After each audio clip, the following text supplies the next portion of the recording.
have redacted files that are not showing us the names of these predators is wrong. These are very powerful people. This was a very expensive business, and we don't know who they are.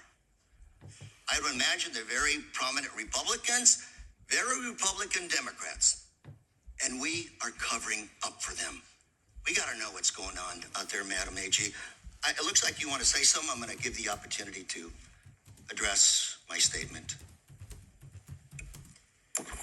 I look forward to working with you on any crimes involving child sex predators, children, and also cyber crimes. That is a tremendous problem now throughout our country. AI, you are correct. AI is causing great problems online we're working on that though.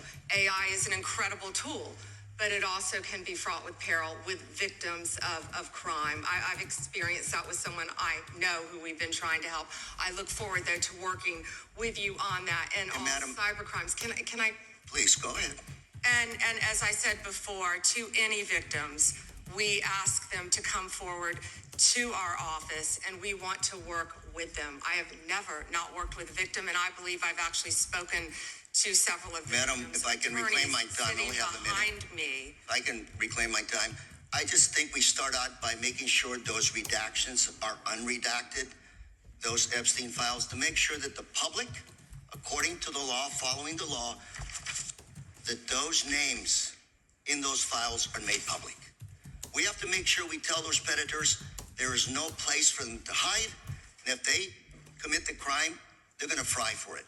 It starts with showing us the names of the perpetrators in the Epstein files. May I respond to that? Sure. Okay. So, if any man's name was redacted that should not have been, we will, of course, unredact it. If a victim's name was unredacted, please bring it to us and we will redact it. We were given 30 days to review and redact and unredact millions of pages of documents. Our error rate is very low, but there are always right behind you. We've got to convince them that we're doing a good job everything we can to help the victims. We will do everything we can. Chair, I'm out of time. Gentleman yields back. The gentleman from California, Mr. Kiley, is recognized. Thank you, Mr. Chair. Good morning, Madam Attorney General. I wanted to return to a point that the chairman raised at the beginning of this hearing, which is these jurisdictions that refuse to honor detainer requests from Immigration and Customs Enforcement, often called sanctuary jurisdictions.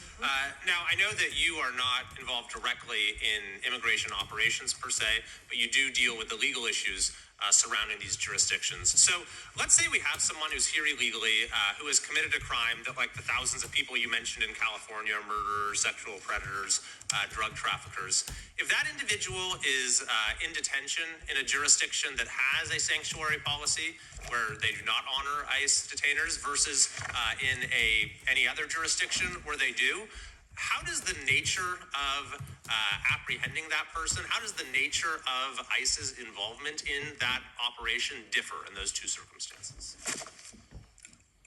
Well, I believe you've seen that in Minnesota, where people were not cooperating with us. I believe there a lot of local law enforcement did want to cooperate, but we are doing everything in our power to arrest and deport illegal criminal aliens, and that is not going to stop under Donald Trump's administration.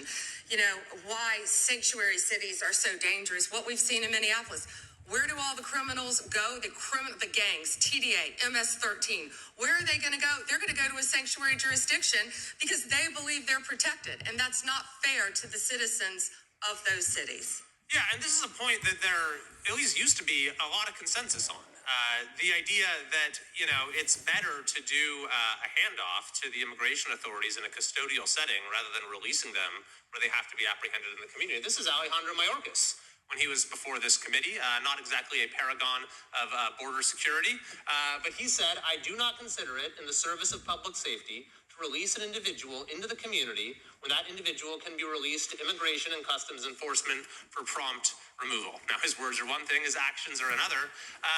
But when you have jurisdictions across the country, including my state of California, doing systematically precisely the thing that even Alejandro Mayorkas said threatens public safety, I mean, what does that say to you? It's a danger to the citizens of your community, and thank you for fighting to protect them. Absolutely. And we're having this conversation right now in relation to Homeland Security funding. And I believe there are some common sense reforms that have been proposed that folks on both sides would agree make sense. But those reforms have to go hand in hand with reforming this reckless practice of refusing to cooperate, refusing to honor detainers, and declaring oneself to be a sanctuary. So I'm hoping that we can find bipartisan support for what has long been a bipartisan principle.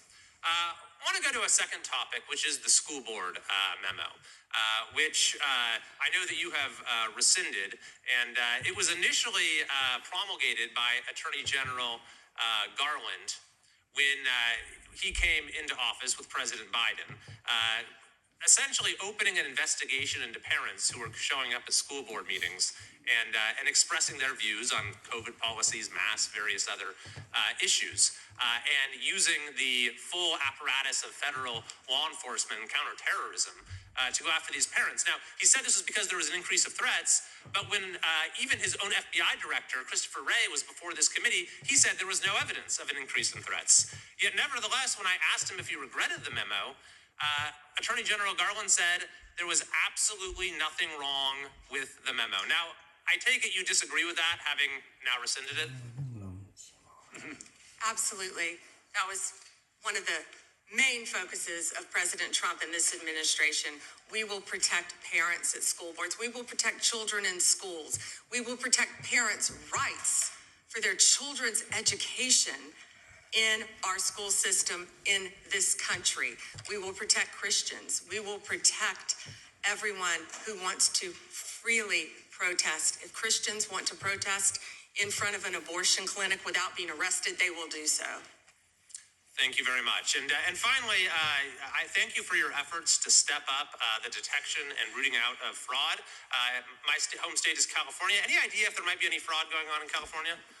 Well, we are establishing, as you have heard, a fraud unit, and I'm sorry you're having to deal with that in your state, but the cavalry's coming, and we have Colin McDonald, who is hopefully will be confirmed soon. We're working on Minneapolis. I don't know if you were sitting here when I said that, but California was right up there. I'm sorry to say for both sides of the aisle that California is right up there with fraud. It's out of control, but we are coming to your rescue. Donald Trump is coming to the rescue. Well, thank you very much. And unfortunately, I think you'll find that what's happening in California pales in comparison to what's been going on in Minnesota. Thank you. I yield back. Gentleman yields back. The gentleman from Maryland is recognized. Actually, I think the gentlelady from Pennsylvania. Gentleman from Pennsylvania is recognized. Thank you, Mr. Chairman. Ms. Bondi, I'm here. On September 25th, President Trump signed a memorandum known as NSPM 7, purporting to address domestic terrorism. But Americans across the political spectrum were immediately alarmed by the memo's blurring of the line between unlawful conduct and constitutionally protected speech and activity, as well as its call to investigate, prosecute, and dismantle groups that the president and Stephen Miller described without evidence as, quote, an organized campaign of radical left terrorism. Now, counterterrorism experts were further alarmed by the administration's singular focus on left-wing extremism, combined with the sudden deletion from the DOJ website of decades of research and law enforcement analysis, which had concluded that right-wing extremism poses the greatest terrorism threat to Americans. The president's memo broadly and vaguely links violent conduct to ideologies, and it targeted specifically anti-American, anti-Christian, and anti-capitalist beliefs, as well as, quote, hostility to so-called traditional American views on family, religion, and morality, end quote. President Trump has repeatedly and openly, however falsely, tried to brand his political opponents with these sentiments listed in his memo. But as you know, as a lawyer, holding beliefs that the White House disagrees with is not a crime. And the statute defining domestic terrorism requires criminal acts, not just thoughts and ideas. That's why legal experts, nonprofit leaders, religious freedom, and civil rights advocates immediately raised the alarm that the new presidential directive was a politically motivated attack on civil society designed to silence those who disagree with the administration. So, Ms. Bondi, Section 3 of that memo directed you, as Attorney General, to submit to the President and Stephen Miller a list of groups or entities whose members are engaged in acts that meet the definition of domestic terrorism. And then on December 4th, you directed the FBI to work with a variety of law enforcement entities to compile a list of groups and entities engaged in such acts by January 3rd, 2026, and to update that report every 30 days thereafter. So can we assume that you or persons under your direction at the Department of Justice have prepared that list of groups or entities who are designated as domestic terrorist organizations? And I just remind you, that's a yes or no question. Did you Well, I'm prepare not the going to answer list? it yes or no, but what I will say is I know Antifa is part of that. I will talk to you about I'm that. reclaiming And on my time. February I 5th, asked you 2025, whether you an prepared Antifa member a was list. arrested in Minneapolis I'm federal court reclaiming for my cyber time. stalking. Did you They ask have a a question and list? don't want an answer. The answer is yes or no. Time belongs to the gentlelady from Pennsylvania. Gentlelady can proceed. Okay, so will you commit to providing this committee with any list of organizations that you have recommended be designated as domestic terrorist organizations? We will comply with the law in all matters. Will you commit to provide this committee with your list of entities that you recommend be designated as domestic terrorist organizations? I'm not going to commit to anything to you because you won't let me answer questions. Okay, well then, we do understand that your current position is that you have a secret list of people or groups that you are accusing of domestic terrorism, but you won't share it with Congress. And I'd remind you that when the U.S. government designates an entity as a foreign terrorist organization, it must report that to Congress and to the entity, because the government can make a mistake and the entity has the opportunity to contest it. So your position seems to be that if you falsely designate an American or an American organization as a terrorist group, there's nothing they can do about it. I think we get it. You don't want to answer the No, question. you don't get anything regarding public safety. Thank you. Nothing. Thank you for the insult.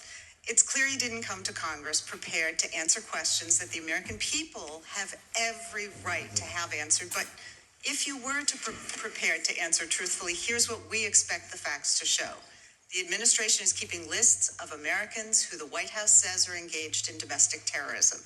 Those lists could include Americans who have not committed any acts of terrorism, but simply disagree with this administration, people like Renee Good and Alex Preddy. And your list may include clergy, elected officials, and members of indivisible groups across the country.